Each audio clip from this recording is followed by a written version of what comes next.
One of the biggest mindset hacks I ever learned. Changed my life completely. Took me from somebody that was just reacted to my thinking to somebody that was in control of it. And it changed my entire life, the whole trajectory of my life and my being. And I want to give it to you guys today. How many of you guys study mindset?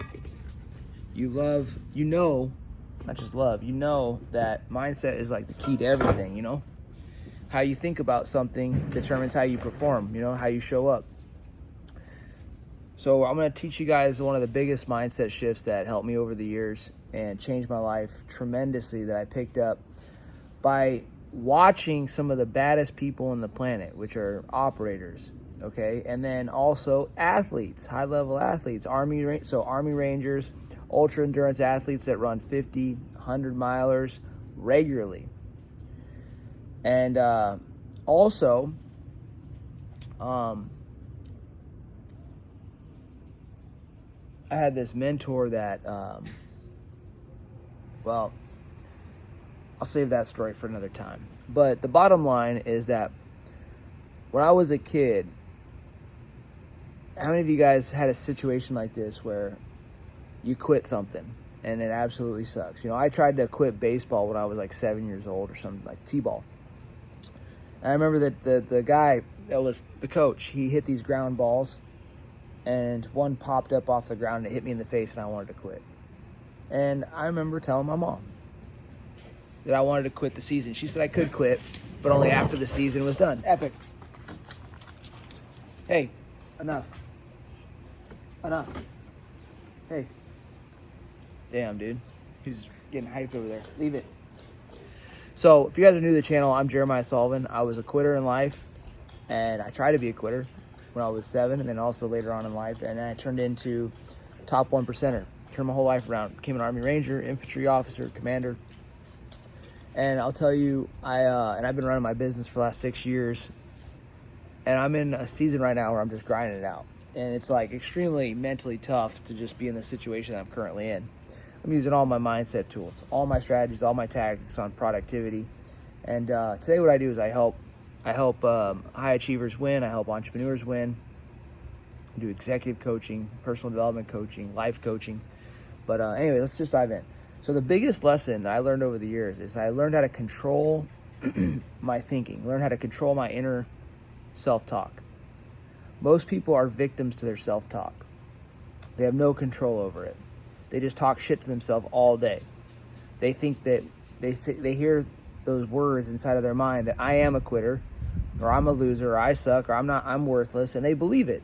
They don't ever flip the switch and turn that language around. And one of the statements that I believed about myself when I was younger was that I was not talented. I was dumb. I was not smart.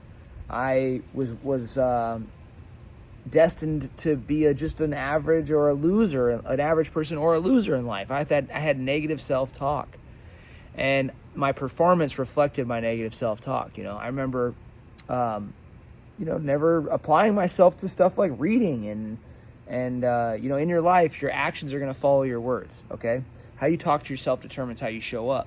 Remember that. How you talk to yourself determines how you show up. Now, your attitude is contagious, and most people's attitudes aren't worth catching. So if you're a leader and you go into work and you're talking shit to yourself, you're going to have a bad attitude. It's going to affect the workplace. It's going to bring everybody down. So we have to control our self-talk. We have to control it. You have to stop talking shit to yourself. You have to stop talking down to yourself. You have to stop telling yourself that you're tired, that you're exhausted, that you work so hard. You have to stop talking negatively to yourself. So what I started doing is I realized once I became aware that I was in control of my negative self-talk, I started affirming things to myself, right? But not just affirmations, beliefs. I started absorbing quotes. This is one of my favorite quotes. This is what I'm giving to you guys. Is you can teach an uneducated man about life with quotes. You can help somebody succeed in life with quotes. And the whole thing is that there's this space. This is what I want you to learn. Is that there's this space between stimulus and response in your life. So you're going to get stimulated. There's going to be an idea that comes inside of your mind. Like maybe you start to get tired because you're working hard and you start getting stimulated that and you start negatively talking to yourself that you're fatigued. It's like right now, it's like 7:30 at night. I've been up since 3 a.m. I have not stopped working since I got up out of my bed. And I'm still going right now, and I'll go longer. When these moments hit and you start feeling fatigued, that's what, it's been 16 hours. It'll probably be an 18-hour night, something like that. But point is there's this space. You start to get stimulated. And the stimulation in my example is like some fatigue. I'm like, I'm so tired of this bullshit. So when you get tired, that's the stimulation. And then you have to choose, react or respond. React or respond. When you don't have control over the negative narrative inside of your mind, you react. You just do whatever the scenario tells you and makes you feel. So you're like, I'm tired, I'm gonna quit. You never learn to step up to your negative self-talk and push it back. So when you decide to push the negative self-talk back after you've been negatively stimulated, you want to quit. You say, wait, I'm not going to react, I'm going to respond. There's this little tiny space in between the stimulus and your response. If you don't take control of that space, then you'll become a victim to your response. With me? So we have to stay in control of our thinking. And the best way to stay in control of our thinking is to plant a belief, a new statement inside of the space between stimulus and response. So what does that mean? That means when you're tired, you have to affirm something, a new statement, a new belief that gets you to show up instead of shut out. So for example, the harder it gets, the better I get. When things get difficult and get tired, show up and you start saying the harder it gets or the tougher it gets, the better I get. I used to say I don't get tired. That was one of my favorite things when I used to run a lot. And I've shifted priorities. I used to run 30 miles on the weekend up the Colorado Rockies, and I would do just non-stop. And anytime I got fatigued, I would say, I don't get tired. I'd be in the cage doing some MMA fighting, and one guy on top of me, he'd be fighting me, then I'd be smoked, another guy would get on top of me, and this would just go on over and over and over again. And I'd be in the cage sparring and fighting, and the whole team, I would chant to myself, I don't get tired. I'd get up, I don't get tired. Even if I was getting pummeled, I'm saying I don't get tired. I'm still working. And then the whole gym, the other team members are saying it to me, bro, you don't get tired. And it starts affirming, and you start pushing back on that negative stimulus that's taking over your behavior.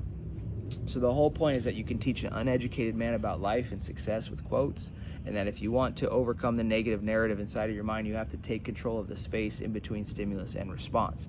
You do that by embedding and reciting positive beliefs and affirming statements in those moments of weakness so that you don't shut out and that you show up. Damn. Guys, I hope you enjoyed this video.